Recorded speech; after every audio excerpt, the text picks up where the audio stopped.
기독교 가본 강요 5번째 시간 나누겠습니다. 이번 시간에는 제2장 사도신경 해설에 대한 이야기를 오늘부터 나누겠습니다. 자, 사도신경 해설은 근데 오늘은 없고요. 다음부터 이제 사도신경에 대한 해설을 시작할 거고, 이 사도신경이 왜 중요한가에 대한 이야기를 오늘 이 시간에 여러분들과 나누고자 합니다. 자, 지난 시간까지 살펴봤던 바가 과연 뭘까요? 하나님의 요구, 하나님이 우리에게 바라시는 바는 율법에 담겨져 있다. 근데 그 율법을 우리는 다 지킬 수가 없다. 비록 우리가 그것을 지키기 위해서 최선을 다할지라도 우리는 그걸 지킬 수가 없다는 거죠.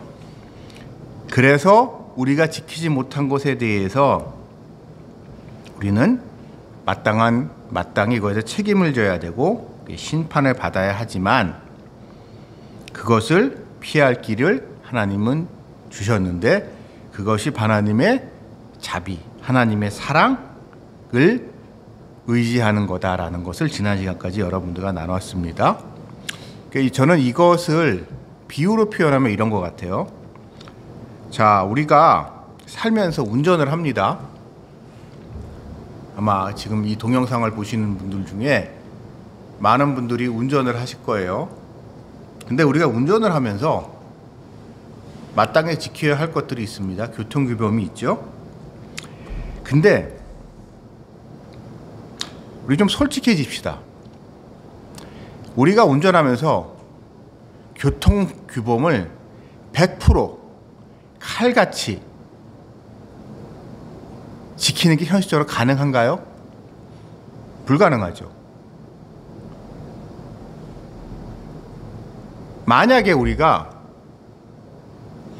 운전하는 모습을 우리가 찍어 놓는다면 우리는 그 운전하는 과정에서 수없이 많은 딱지를 띄워야 될 겁니다. 내가 원치 않더라도 그런 경우들이 있잖아요. 이 흐름 때문에. 그래서 고속도로에서 우리가 운전한다. 시속 100km짜리 고속도로를 우리가 운전할 때 남들이 다 120, 130을 밟게 되면 그거에 맞춰서 120, 130을 밟게 됩니다. 또 사거리 교차로에서 전멸등이 들어왔을 때, 황색불이 들어왔을 때 원래는 속도를 낮춰서 정지선에 서야 되지만 현실적으로 운전하면서 그렇게 하는 것은 대단히 위험하다는 사실을 운전하시는 분들은 아실 겁니다. 왜냐하면 내가 그 법이 그렇다고 치더라도, 교통규범이 그렇할지라도 내가 그 법을 정확하게 지키기 위해서 그렇게 하는 순간 잘못하면 뒷차한테 받칠 수 있기 때문에 내 뒤에 차는 당연히 그렇게 전멸등이 오게 되면은 내 차가 속도를 내서 이 교차로를 통과할 거라고 생각하고, 그렇기 때문에 내 뒤에 오는 차는 자기도 그러니까 속도를 내면서 같이 이 교차로를 통과하고 싶어하는 차들이 많기 때문에 거기서 까딱 잘못하면 뒤에 차한테 받치게 된단 말이에요. 그래서 우리가 이게 법을 어기게 됩니다. 그러니까 마찬가지로 그렇기 때문에 우리가 마땅히 이 딱지를 띄워야 되지만 그냥 넘어가죠. 마찬가지로 우리가 일상의 삶에서 저지른 수많은 죄에 대해서 우리는 심판을 받아 마땅하지만 하나님은 하나님의 사랑, 자비를 의지하는 이들에게 눈 감아주시는, 일단 봐주시는 하나님이신데, 그 하나님의 사랑과 자비의 결정체, 하나님의 사랑과 자비가 가장 우리에게 잘 드러난 것이 바로 예수 그리스도이시지요. 그래서 우리는 예수님을 알아야 됩니다. 예수님을 알아야 되는데 우리가 예수님을 알매 있어서 조심해야 될 게 있어요. 우리한테 요구되는 것은 그냥 2000년 전 팔레스타인 지역 나사렛에서 태어나기는 베들레헴에서 태어났다고는 하는데 출생지는 베들레헴이라고 하지만 어쨌든 그가 성장한 곳은 나사렛이기 때문에 나사렛 출신이라고 하는 예수, 목수 요셉의 아들 예수에 대한 이야기를 객관적으로 아는 것이 중요한 게 아니고 그분이 하나님의 아들이시다라는 것을 객관적으로 아는 것 또한 중요하지가 않습니다. 자, 우리 성경을 한번 봅시다. 예수님이 이 땅에 오셨을 때, 성육신앙에서 이 땅에 오셨을 때 예수님을 제일 먼저 알아보고 예수님을 제일 잘 아는 자들이 누구였죠? 마귀들이잖아요. 귀신 들린 사람이잖아요. 그렇죠? 두 다리도, 그러니까 희한한 거가, 그러니까 그래서 그 부분을 보면서 이런 생각을 한번 해봤습니다. 옛날에 약간 엉뚱한 생각. 마귀들이, 귀신 들린 사람이 예수님을 제일 먼저 알아봤는데, 그러면 그 이제 귀신들이 회개해서 예수 믿으면 되는 거 아니야? 라는 약간 엉뚱한 생각을 했던 적이 있어요. 이렇듯 성경에서는 예수님에 대한 그런 객관적인 이야기들이 등장을 하는데 이렇게 예수님에 대해서 객관적인 사실을 아는 것이 중요한 게 아닙니다. 중요한 거는 그 예수 그리스도를 믿는 거예요.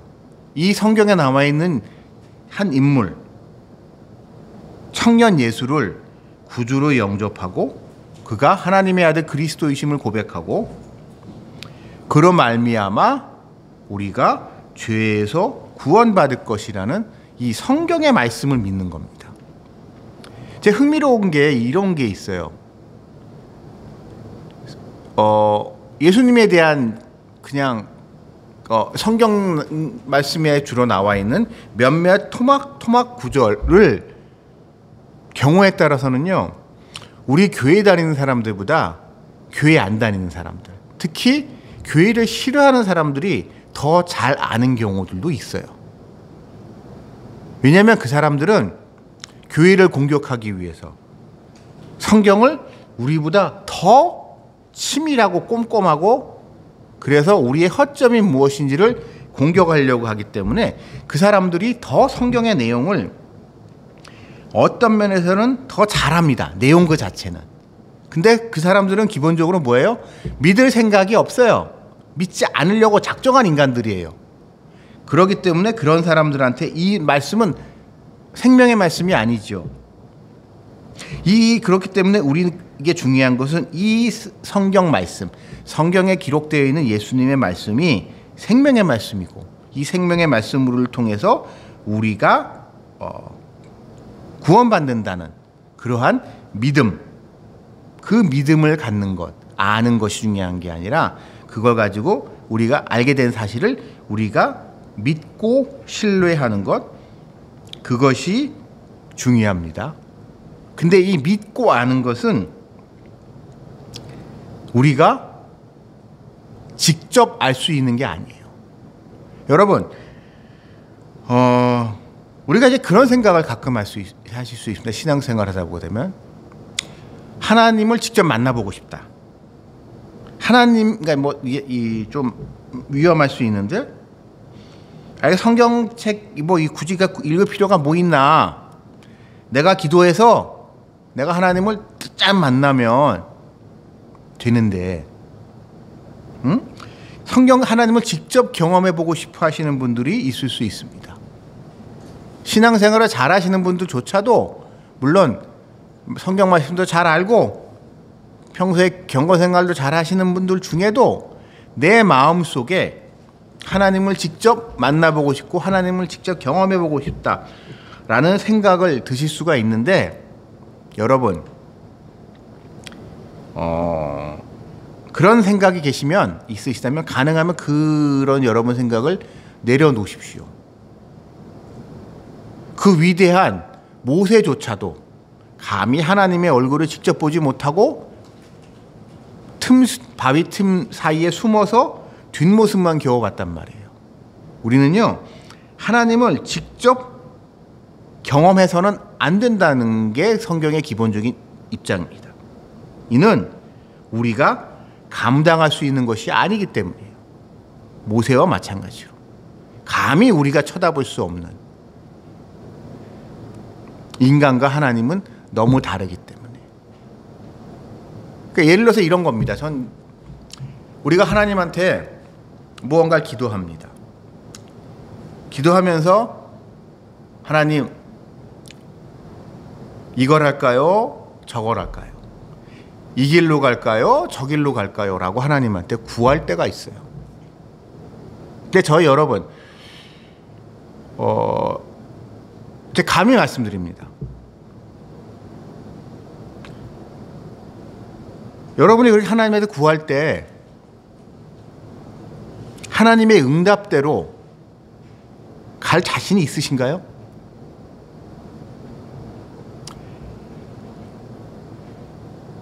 말은 우리가 당장은 급하니까 마음이 답답하니까 하나님 응답해 주세요라고 이야기를 우리는 하지만, 하나님한테 기도를 하지만, 많은 경우 우리 마음속에는요, 그 응답에 절대 순종하고 그 말씀대로 하나님이 주신 그 응답대로 할 각오가 되어 있지 않은 경우가 대부분입니다. 우리는 이미 많은 경우에 우리 마음속에 이미 결론은 내려져 있어요. 어떠한 결론이 내려져 있고 내 이 결론이 맞는지 틀리는지를 하나님한테 이렇게 확인받고 싶어서 기도하는 경우가 거의 대부분이거든요.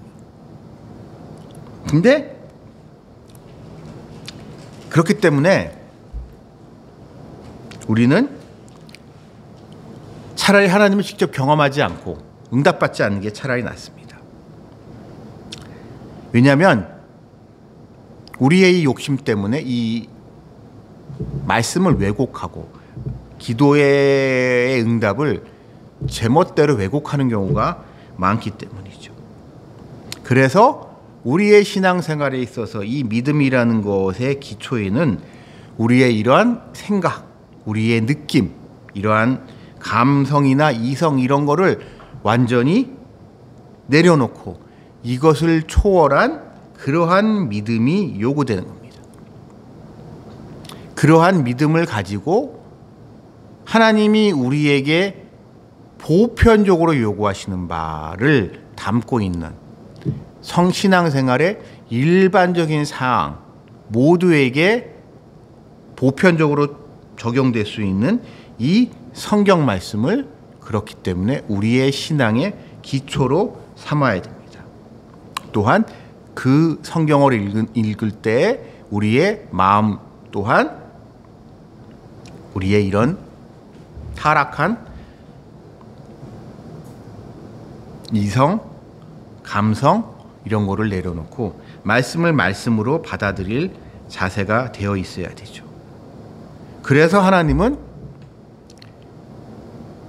특별히 십계명의 첫 구절에서 우상 숭배, 하나님은 난 하나다, 그리고 모든 종류의 우상을 아주 단호하게 금지하고 계신 겁니다. 우상이라는 것이 결국 무엇이냐? 내 마음속에 있는 어떤 바라는 바를 외부의 어떠한 절대적인 것에 투사한 것, 그것이 결국 우상이거든요. 우리가 하나님, 여호와 하나님을 믿는다고 하면서도 우리가 성경의 말씀에 나와 있는 그 하나님이 아니라 나의 바램, 나의 소망, 나의 그런 욕망이 투사된,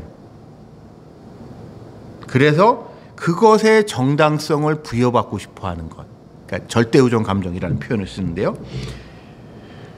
그런 거가 투사된 것, 그것이 우상이고, 여러분 시내산에서 사람들이 금송아지를 만들었습니다. 금송아지 이름이 뭐였을까요? 한번 생각해 보신 적 있으세요? 그 금송아지의 이름은 여호와입니다. 여호와 하나님이에요. 이스라엘 사람들 눈에 보이는 우상 숭배, 어떠한 자기네들의 그런 이 종교심이 반영되어 있는 어떠한 구체적인 것에 익숙해 있었던 사람들한테는 눈에 보이지 않는 하나님은 너무너무 답답한 거였고, 그래서 그들이 생각하기에 가장 이상적인 신의 모습, 풍요와 번성과 힘과 모든 것이 함축되어 있는 황금 송아지 모습으로 여호와를 나타냈단 말이에요. 그래서 하나님은 그건 절대로 안 된다고 하시면서 우상 숭배를 금지하고 계시고, 오직 이 말씀에 나와 있는 하나님, 어찌 보면 여러분 종교에 있어서 경전 종교로서의 기독교란 유대교와 기독교 전통은 좀 특이한 종교입니다. 왜냐하면 그 이전에 있었던 다른 종교들은 당연히 그런 그 신의 모습을 구체적으로 나타내는 어떤 형상을 만들어 놨단 말이에요. 마치 뭐 좀 불편한 얘기죠. 불상 같은 무언가를. 그러니까 저는 이제 기독교인의 한 사람으로서 불심이 깊으신 분들 보면 좀 신기한 게 이런 거가 있어요. 그러니까 불상을 모셔놓고 또 그것도 그 불상이 귀한 불상, 오래된 불상 뭐 이런 거를 모셔놓고 그걸 끔찍하게 여기시더라고요. 전 이게 좀 이상하다. 근데 그게 원래 모든 종교들은 그렇습니다. 그랬습니다, 과거에.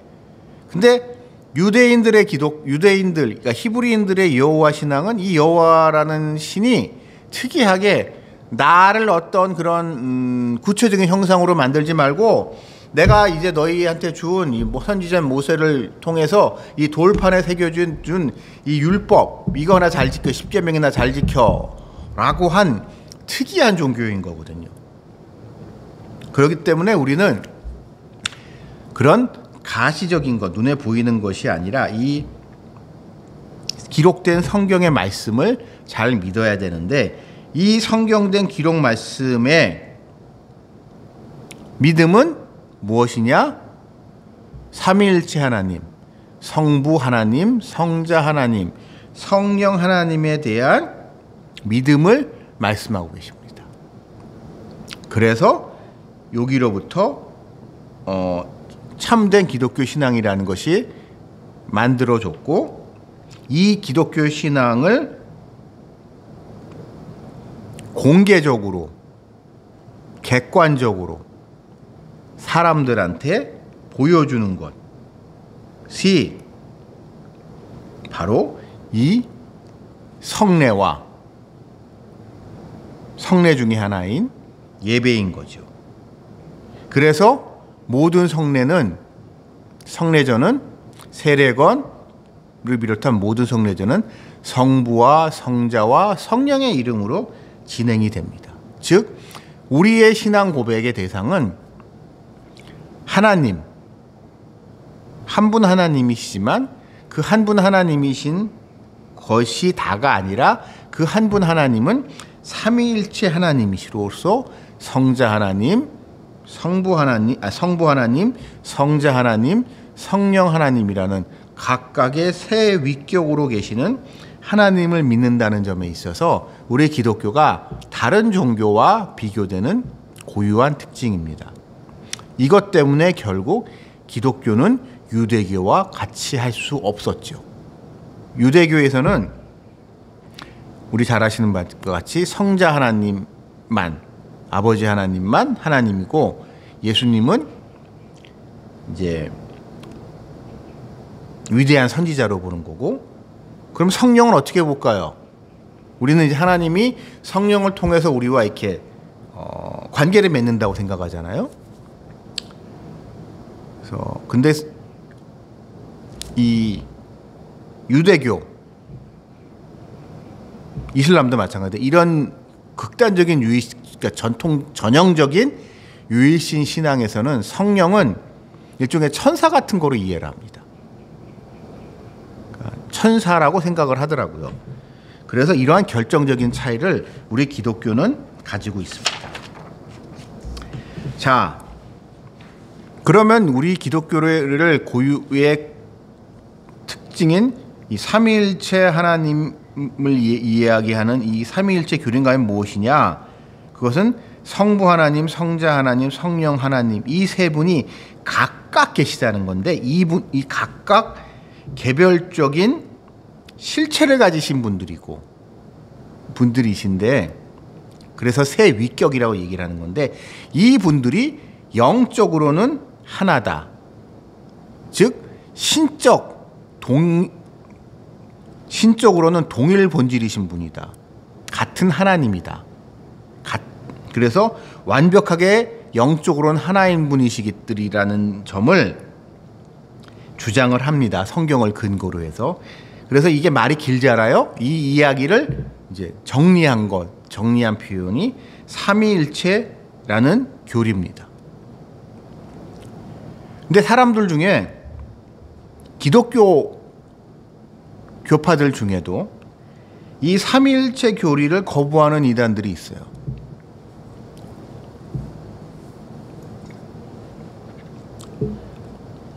예를 들어서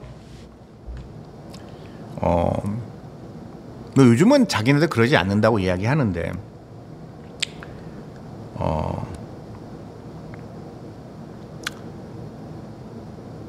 이 좀 어떤 이단들은 성령 하나 특히 이제 성령을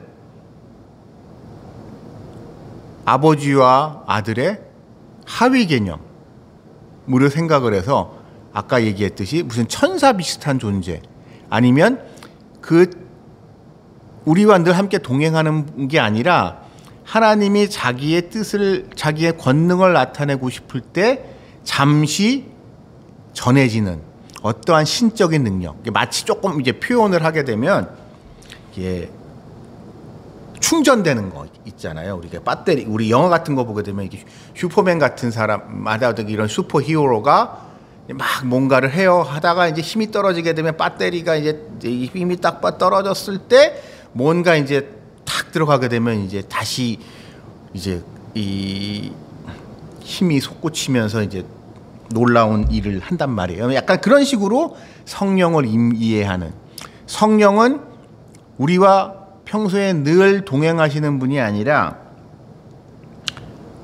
그런 특별할 때만 같이 부어주는 어떤 신적인 능력 같은 거로 이해하는 그러한 교단들이 있습니다.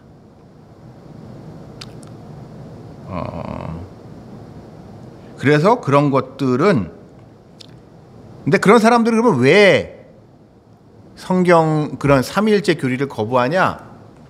그런 사람들의 주장은 간단합니다. 성경에는 삼위일체란 말이 등장하지 않는다는 거죠. 성경 어디를 뒤져봐도 삼위일체라는 말은 등장하지 않습니다. 그렇기 때문에 성경이 삼위일체라는 표현 자체가 성경적이지 않다. 그렇기 때문에 우리가 또한 성경에서는 이 우리가 삼위일체 교리를 설명할 때 쓰는 위격이나 본질이나 뭐 이러한 단어들을 사용하지 않는다. 그러니까 그것은 후대의 사람들이 자기네들이 필요해서 만든 거지 그건 전혀 성경적인 게 아니다라고 하면서 자기는 성경에 나와 있는 말씀만 믿어 하면서 인지하는 게 그런 이단들의 특징인데 그것은 우리 이제 정통교회에서는 단호하게 거부하고 있습니다. 왜냐하면 그 사람들의 주장은 기독교라는 종교와 성경이라는 것에 대한 기본적인 이해가 없는 상태에서 한마디로 무식해서 하는 소리인 거거든요. 그래서 자, 성경은 어떤 책일까요? 이 성경입니다. 제가 읽고 있는 성경입니다. 성경은 어떤 책일까요? 성경은 되게 특이한 책입니다. 성경은 그 어떤 책과도 다른 되게 특이한 특징을 가지고 있어요. 첫째, 이것이 쓰여진 기간 자체가 엄청 깁니다. 성경의 첫 저자로 보통 우리가 얘기하는 모세로부터 창세기를 썼던 그 모세오경에 모세가 창세기를 비롯한 모세오경을 썼던 시점과 최종적으로 사도 요한이 요한계시록을 반모섬에서 썼던 이 기간이 1500년 정도 되는 기간이거든. 일부 좀 뭐라고 해야 되나요? 좀 삐딱한 자유주의 신학자라고 하는 사람들 중에는 가끔 뭐 모세가 실존하지 않았던 인물이다 뭐 이런 얘기들 하는 사람들이 있는데, 그렇다 치더라도 그 사람들의 주장을 100% 수용한다고 치더라도 다윗 솔로몬이 있었던 건 확실하거든요. 역사적으로. 그러니까 다윗 솔로몬 시절부터 기준으로 하더라도 1000년의 기간을 거의 동안 쓰여졌던 여러 글들을 묶은 것이 성경입니다. 그렇기 때문에 성경 66권에는 수많은 여러 저자들이 있는데, 그 여러 저자들은 시기적으로도 달랐을 뿐만 아니라 장소도 달랐고 심지어 그들이 사용하는 언어도 달랐습니다. 여러분, 저는 그 정도가 아닌데, 여러분 구약 성경을 히브리어로 공부하시는 분들이 힘든 게 그런 거라고 그러더라고요. 그러니까 그나마 신약 성경은 좀 이게 쓰여진 이제 사도들이 썼던 기간이 상당히 짧아서 괜찮은데, 히브리어 같은 경우는 거의 1000년 동안, 그러니까 구약은 거의 1000년 기간 동안 쓰여졌던 건 말이에요. 그러니까는 여러분, 우리가요 1000년 전으로 거슬러면 고려 시대잖아요. 고려 시대 때로 우리가 돌아가면 말이 통해요? 안 통하겠죠.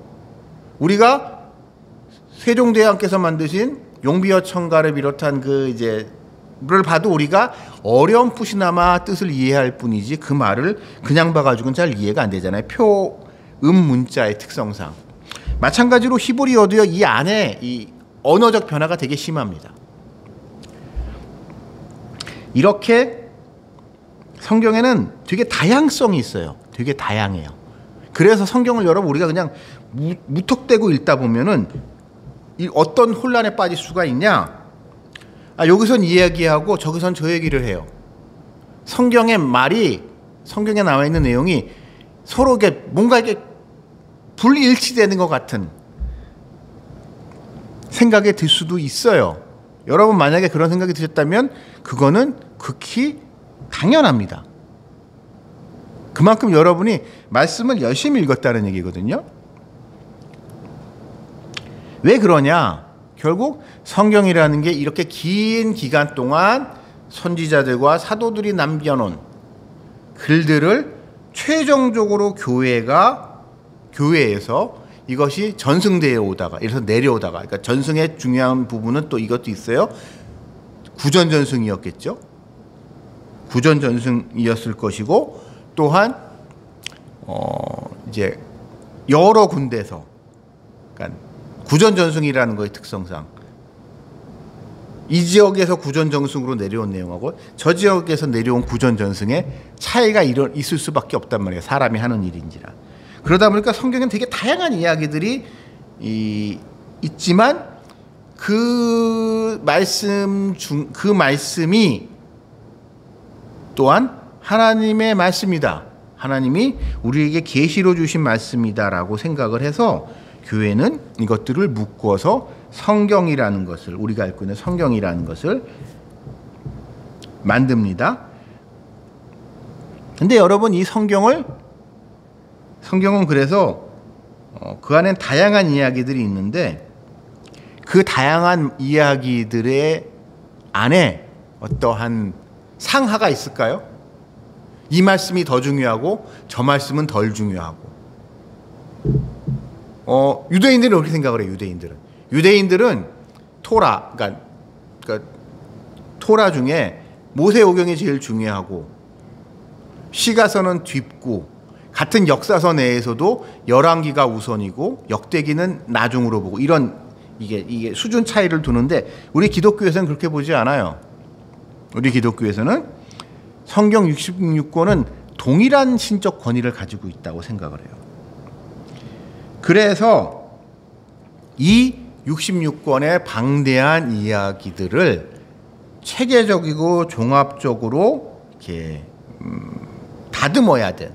통합시켜야 될 그 무언가가 필요한데 그것을 위해서 신학이라는 것이 만들어졌고 그 신학을 하는 과정에서 사람들은 이 또한 어떻게 보면 하나님의 성령의 영감이라고 볼 수도 있는데 그것을 통하여 어떠한 체계적인 교리가 만들어졌고 이 교리 중에 가장 중요한 교리가 삼위일체 교리인 겁니다.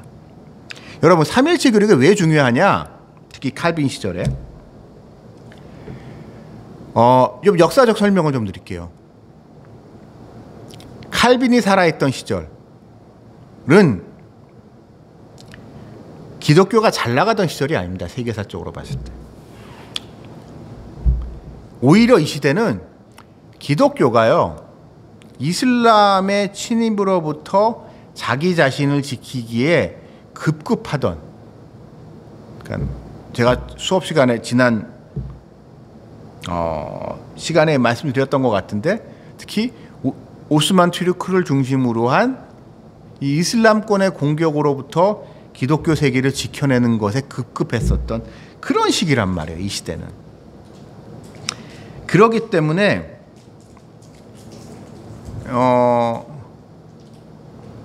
그들의 공격이 기독교의 그러니까 그런 정치적이고 군사적인 공격도 있지만 이론적인 공격, 특히 그 이베리아 반도의 코르도바 같은 지역을 중심으로 해서 이제 이슬람과 기독교, 유대교가 공존을 하던 시절이 있거든요.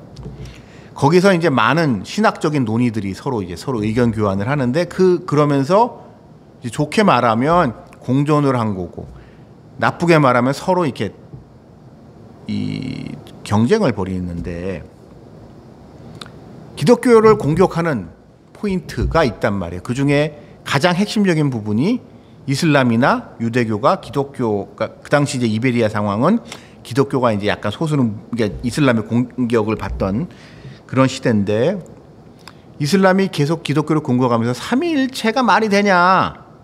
한 분 하나님이지 알라는 하나지 어떻게 하나인 알라를 여럿으로 쫓겨놓을 수 있냐라고 하면서 기독교를 공격을 했단 말이에요.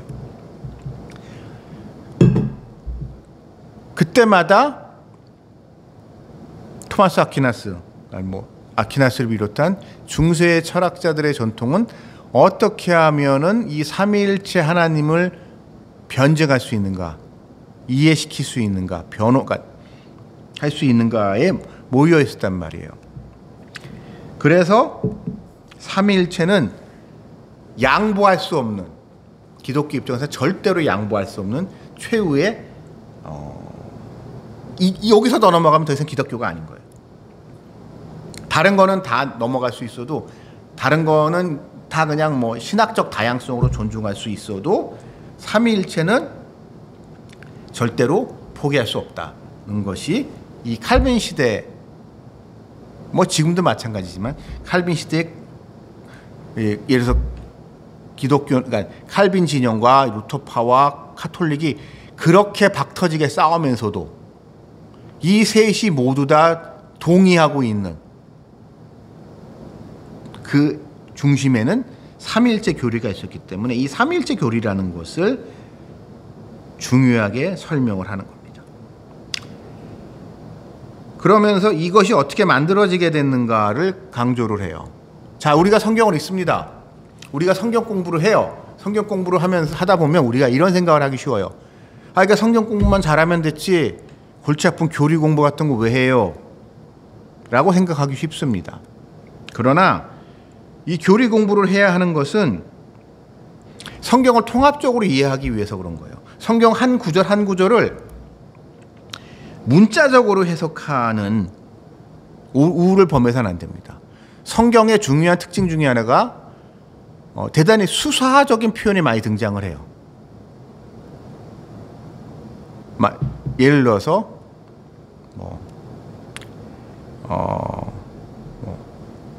낙타가 바늘귀를 이런 이야기들 많은데 그거를 문자적으로 해석하면 안 돼요. 왜냐하면 성경에는 수많은 수사학적 표현이 등장합니다. 그러니까 우리가 일상적으로 표현을 할 때 이런 거잖아요. 누군가가 너무 힘들어 요즘 죽고 싶어 정말 이렇게 사는 게 죽는 게 낫지라고 이야기한다고 칩시다. 그 사람이 진짜 죽고 싶은 걸까요? 아니에요. 그 사람 지금 죽고 싶지 않아요. 죽고 싶지 않아서 그 얘기하는 거예요. 다 죽고 싶지 않아서 지금 그렇게 열심히 살고 있거든요. 그래서 그만큼 힘든 거예요. 그래서 내가 이만큼 힘들어. 죽지 않기 위해서 열심히 살기 때문에 내가 이렇게 힘들어. 라는 그런 상황이기 때문에 그 사람이 죽고 싶다는 표현을 하는 거거든요. 이렇게 사느니 죽는 게 나. 이런 표현을 쓰는 게. 그렇잖아요. 우리가 일상에서. 마찬가지로 성경에도 이렇게 수많은 인간의 언어로 사용했기 때문에 이것을 그런 수소학적인 표현이 많이 등장하는데 이거를 기계적으로 표현을 하면은 그 기계적으로 이해하게 되면 이것은 성경을 잘못 해석하는 겁니다. 또한 일부 구절, 아주 작은 일부 구절을 가지고 성경 전체를 풀어나가려고 하게 되면 대표적인 게 신천지 같은 데들인데 뭐 이렇게 그 다음에 통일교 문선명교도 마찬가지인데 성경을 큰 그림 속에서 들어오는 게 아니고요. 그런 사람들의 특징, 이단들의 특징은 작은 한 부분에서부터 확대돼 나가는 겁니다. 그래서 과잉 일반화로 빠지게 돼요. 그러니까 그 사람들의 주장을 뭐 예를 들어서 특히 구원파 같은 경우가 가장 극단적인 케이스라고 좀 보는데 구원파의 이야기가 솔직히 말씀드리면은 한 90%는 맞는 이야기예요. 성경적인 근거도 확실해요. 근데 구원파의 문제가 뭐냐? 성경을 종합적이고 체계적으로 보는 게 아니라 구원에 대한 이야기로만 한정해서 보기 때문에 이것을 가지고 과잉 일반화를 한다는 점에 있어서 이 구원파가 문제가 있는 거거든요. 뭐 예를 들어서 이런 겁니다. 히브리서에 보게 되면 두 번째 회개는 없다는 표현이 등장을 해요. 그 말을 우리가 문자적으로 해석하면 교회를 잘 다니다가 교회를 떠난 사람은 교회를 배신하고 교회를 등지고 교회를 떠난 사람은 교회를 다시 돌아와도 구원 못 받아. 넌 배신자잖아. 라는 거로 해석이 될 수 있거든요. 근데 그것은 예를 들어서 이런 겁니다. 초대교회의 그 박해받는 상황 속에서 우리가 이해하게 되면 무슨 얘기인지 이해가 좀 돼요. 지금같이 교회를 편하게 다니는 상황이 아니라 교회를 배신하고 동료들을 고발하고 이랬던 사람들한테 주는 경고의 말씀이란 말이에요. 그런 식으로 성경은 우리가요, 이렇게 종합적이고 체계적으로 이해해야 될 필요가 있습니다. 그리고 그것을 위하여 교회는 오랜 시간 동안 교리라는 것을 하나씩 만들어 온 거죠. 특히 초대교회 시절에요. 그래서 이 초대교회부터 수많은 이단들과 교회는 내적으로 투쟁을 해야만 했습니다. 그러니까 초대교회 상황은 외적으로는 로마 제국의 박해를 받고 내적으로는 이런 성경 말씀을 잘못 전하는 이단들과의 투쟁, 이 둘에 시달렸던 게 초대교회 상황이에요.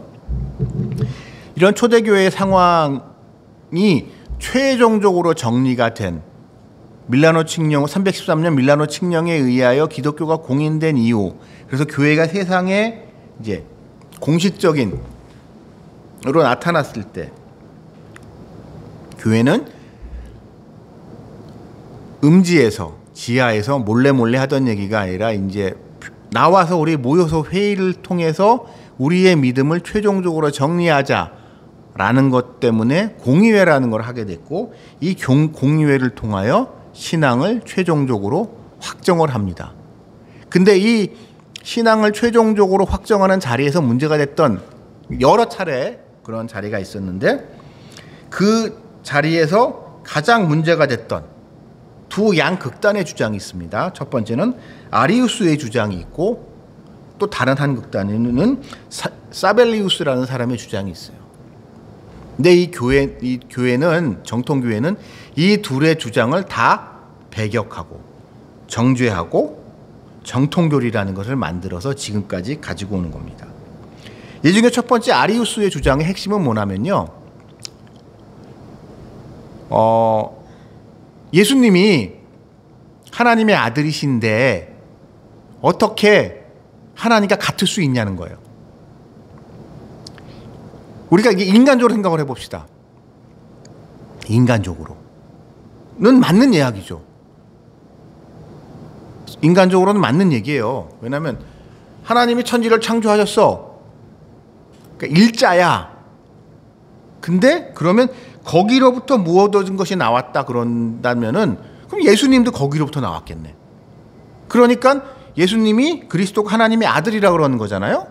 그러면 이 두 분 사이에 한마디로 급이 다르다는 이야기를 하는 겁니다.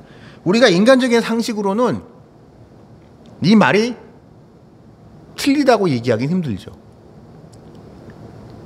하지만 성경에서 예수님은 뭐라고 말씀하시죠? 나와 아버지는 하나다 라고 말씀하고 계십니다. 그리고 그러한 부분 때문에 십자가에서 예수님은 감히 하나님의 아들이라고 말하면서 나와 아버지는 하나라고 하는 저런 말도 안 되는 신성모독을 했기 때문에 십자가에서 죽은 거란 십자가에서 죽인 거란 말이에요, 유대인들이. 그렇기 때문에 이 아리우스의 주장이 어찌 보면 인간적인 상식으로는 더 설득력이 있지만 성경 말씀으로 비추어 봤을 때 아버지와 아들, 성부 하나님과 성자 하나님 사이에는 본질적인 차이가 없고 하나인 겁니다. 하나. 예수님 나와 아버지는 하나라고 했기 때문에. 그래서 이렇게 아리우스와 같이 이렇게 분리해서 생각하는, 차등을 둬서 생각을 하는 것을 교회는 단호하게 정죄했습니다. 이와는 정반대로 사벨리우스라는 사람은 성부와 성자와 성령은 한 하나님의 서로 다른 모습이다라고 이야기를 하면서 삼위일체를, 그러니까 하나님 성부와 성자와 성령의 관계를 설명을 했습니다. 즉 하나님이 한 분이신데 하나님이 창조할 때는 창조주 하나님으로 계셨고 구약에서는 구약의 하나님으로 계셨고 신약으로 넘어오면서 예수님이 되셔서 그리스도가 되셔서 예수님이 되셔서 세상에 오셨고 거기서 그래서 공생의 기간에 이게 다 이런 거 저런 걸 하시다가 이제 다 끝나고 저 하늘로 다시 돌아가셔서 성령 하나님으로 계시다는 주장인데 이게 말이 그럴듯해요. 말이 그럴듯한데 이 주장의 가장 치명적인 약점은 뭐냐? 예수님이 하신 말씀과 배치된다는 거예요. 예수님이 하나님한테 아버지에 대해서 계속 기도한단 말이에요. 아버지 하면서 예수님이 하나님한테 간절히 기도하는 장면이 복음서에 여러 차례 등장을 합니다. 그렇다면 만약에 이거를 약간 희화해서 표현을 해봅시다. 만약에 이게 그냥 다 하나님이야. 하나님이 한 분의 다양한 모습이야. 그러면은 이거는요 분열된 자아가 자아한테 얘기하는 거예요. 우리 영화 속에 보게 되면 그런 거 있잖아요. 어떤 사람이 다중인격 장애가 있어서 이 사람이 한 사람이 이쪽 사람이 저쪽 사람한테 얘기하고 뭐 하면서 이렇게 뭐가 뭔지 모르겠는 이런 약간 분열된 자아의 모습을 가지고 있는 거라는 거란 말이에요. 예수님이 흔히면서 대제사장적 기도와 이런 것들에 대해서. 그러니까 이것은 예수님의 자아의식, 예수님의 말씀과 배치되기 때문에 이러한 것을 주장을 단호하게 교회는 정죄하고 거부합니다. 그러다 보니까 이게 좀 이렇게 그럼 도대체 하나님은 한 분이야? 아니면 세 분이야? 뭐 이런 고민을 하게 되는 건데 이 고민을 최종적으로 정리해서 나온 표현이 삼위일체 하나님이고 그렇기 때문에 우리의 신앙의 고백은 이 삼위일체 하나님에 대한 신앙 고백이다라는 것을 칼빈은 강조하고 있습니다. 그리고 이 삼일체 하나님에 대한 신앙 고백이 교회에서 하나의 스탠다드로 확립된 것이 바로 사도신경이라는 거예요. 이 동영상을 보시는 분 중에 조금 이제 불편하실 수 있는 게 이제 우리나라에서도 침례교 같은 경우엔 사도신경을 좀 이렇게 안 하는 교회들이 있어요. 왜냐하면 사도신경이 성경에 등장하지 않는다는 이유로. 사도신경은 강요해서 안 된다 뭐 이런 침례교 목사님들이 계신데